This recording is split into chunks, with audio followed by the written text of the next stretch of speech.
Oi, bem-vindo a mi channel Dreams Traveled. In today's video, I'm going to be talking about Lisbon, one of the most underrated cities in all of Europe. Now, the best way to learn about the history and the culture of Lisbon is through food. So we're gonna get straight into it. I'm gonna talk about the Pastel de Nata.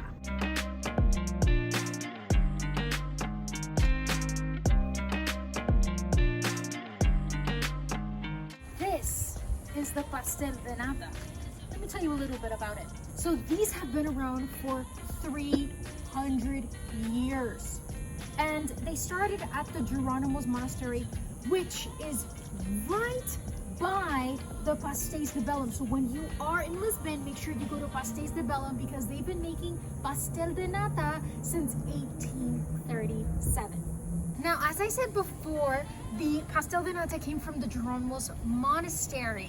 There were tons of monks, and the way that they cleaned their clothes was not with laundry detergent. They used egg whites to starch their clothing, and they were left with a bunch of egg yolks. Now, what do they do with all the egg yolks? They put it into a custard to make the Pastel de Nata. So we're in 1834 at the Geronimo's Monastery. The liberal revolution breaks out and all of the monasteries have to close.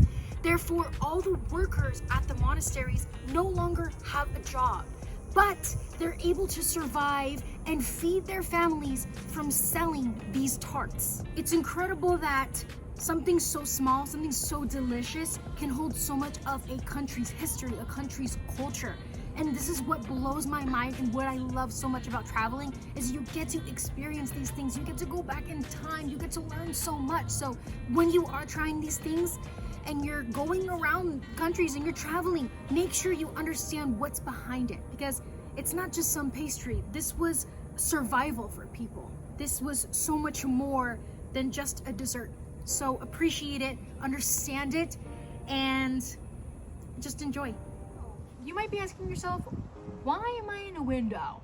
Well, let me tell you, when I was on a tour called Tours of My Life in Lisbon, we were roaming through the beautiful streets of Lisbon, seeing these gorgeous little houses, and all of a sudden a man opens his window and starts serving us Ginjinha.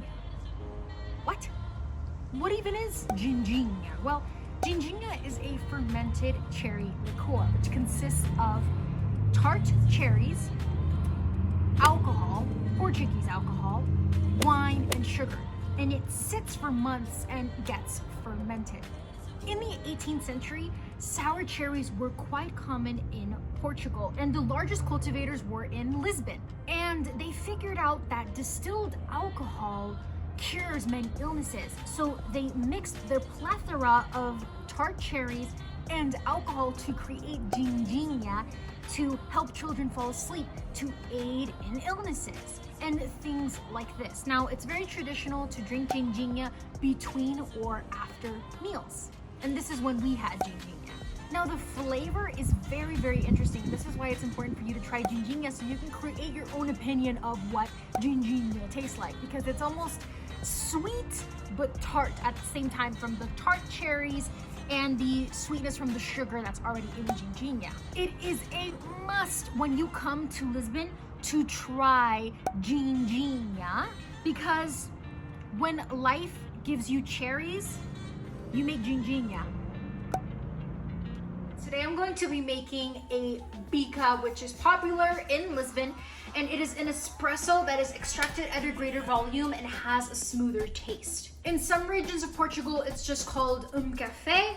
A Bika is always served in a demi-tasse cup.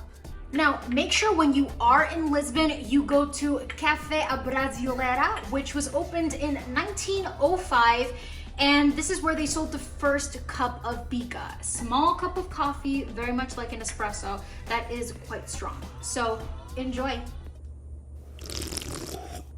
So many Lisbon locals believe that Bica is an acronym for Beba isso com açúcar, meaning drink this with sugar. Now, the best thing that I experienced was culture through food, and you can really see that in Portugal because we have the Pastel, the Nata, and all the history. We have the Bica, we have Ginjinha. I mean, you can just learn so much about Portugal, and Portugal is such an underrated country. So please do go here if you are in Europe, and definitely try everything in sight.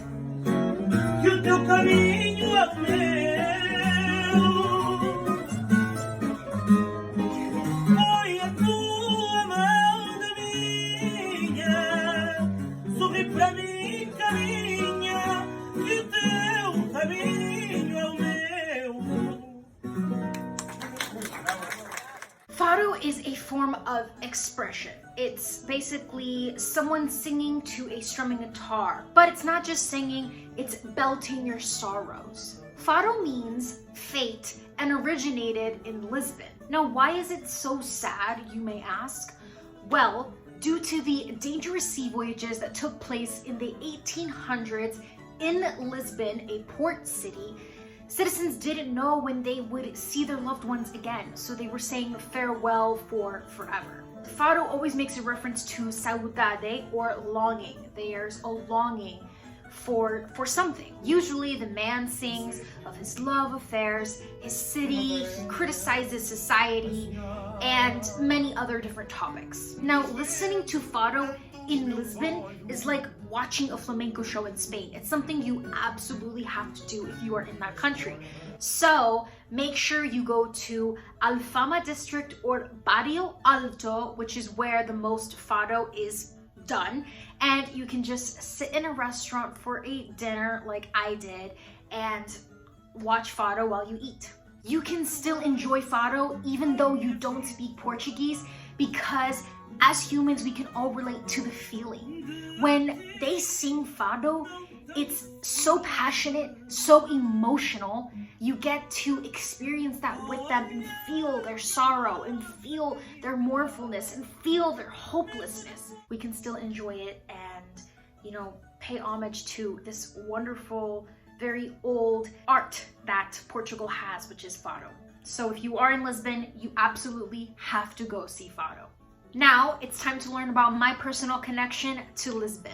So my last name is Silva, and Silva originates from Portugal. So as I was walking the streets of Lisbon, I was able to see my last name in a couple of places. And that really gave me such a warm feeling, knowing that I'm connected to a place. Really enhanced my experience than any other place that I traveled to. And you know, Portugal is just really in my DNA. Now, Silva means woodland or forest, and I was able to get a bottle of Portuguese wine, and it does say Da Silva, just for proof.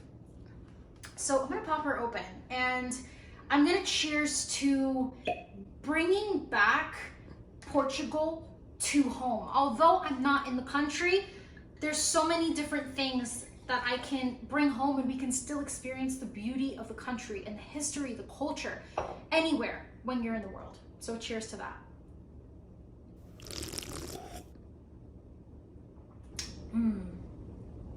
I can taste my great grandma in this. That's the video. Thank you so much for watching. Please subscribe down below and read the description for more tips on what to see in Lisbon when you are there. And I hope that you enjoyed it as much as I did. I'll see you in the next video. Ciao! Que feliz nunca vivi,